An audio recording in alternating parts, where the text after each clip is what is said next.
నేను ఇంతకుముందు చెప్పినట్టుగా రేవంత్ రెడ్డి గారికి ప్రజలపైన విశ్వాసం పోయింది.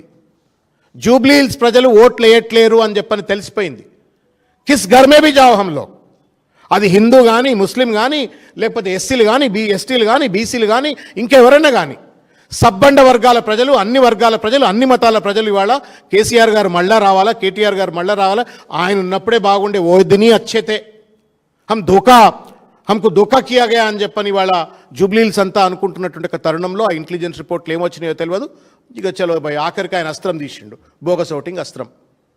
ఎంఐఎం వాళ్ళను లోబర్చుకొని కార్వాన్, నాంపల్లి, యాకత్పుర, చంద్రాయన్గుట్ట ఫంక్షన్ హాల్లలో ఇక మా జీవన్ రెడ్డి గారు పారామౌంట్ కాలనీ, జానకీ నగర్ అటువంటి దగ్గర అనేక ఫంక్షన్ హాల్స్ అండి.